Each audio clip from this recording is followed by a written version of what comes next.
Hello and welcome back to my CFA Level 1 channel. I'd like to introduce you to something that deals with economics, and that is currency. That is currency exchange rates. So if we're looking at foreign exchange markets, we need to deal with exchange rates, and that is there are real exchange rate, there's real exchange rate, there's a nominal exchange rate. We don't want to talk about them. We also don't want to talk about spot exchange rates and forward exchange rates. All this belongs to a different video. Here, in this video, I'd like to stress the importance of price currency, of base currency, of the effects of a rising exchange rate. So if the exchange rate rises, does the base currency appreciate? Does it depreciate? Whatever happens, we'll be watching this. So now it's quite a bit difficult because, like, for example, if we look at this way, there's the exchange rate between the dollar, the US dollar, and the European, so the euro. Let it be 1.2. So first of all, what is what? Like $1.2 for euro or 1.2 euros for a dollar? That's the first question. Now here, as we can see in the mind map again, there's the notation that we will deal with, like A per B.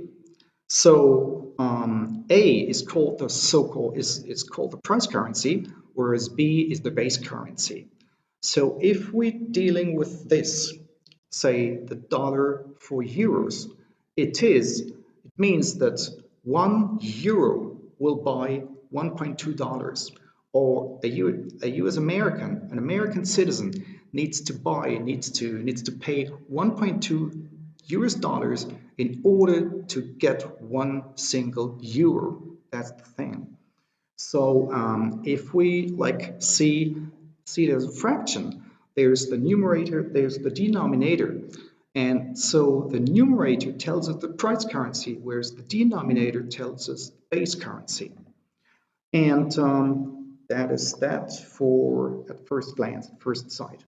So we talked about the currencies, we talked about price currency and base currency, and this will be stressed later on in like a minute or so here in the quotations, the direct quote and the indirect quote.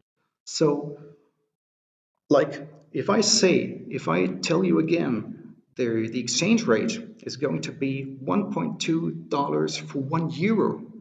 It's always for 1 single unit of the denominator. So if there's a fraction, it is always like a thing in the numerator always refers to the denominator.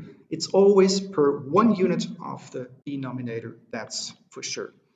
Now, talking about direct quote and indirect quote, is that the 1.2 thing, this number 1.2, is it a direct quote? Is it an indirect quote? That could be one question. That could be a CFA Level 1 exam question.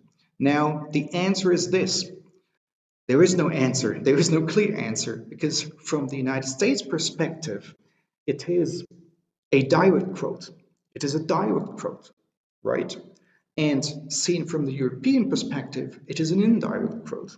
So there is no such thing as the exchange rate. There is always two. There's always two exchange rates, the direct quote and the indirect quote.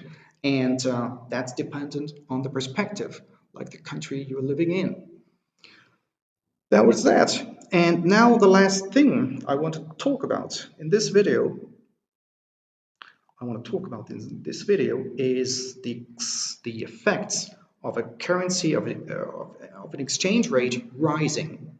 Like the direct quote, the exchange rate given in the direct quote, is at least from the United States perspective, now is going to rise, is going to go up. What's going to happen? What's going to happen? What's the effect? Like which currency is going to appreciate and which currency is going to depreciate? That's always like source of mixing it up.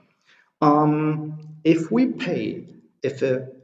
an American needs to pay $1.2 for 1 single euro first, and then afterwards, after the rising of the exchange rate, he or she needs to pay $1.3.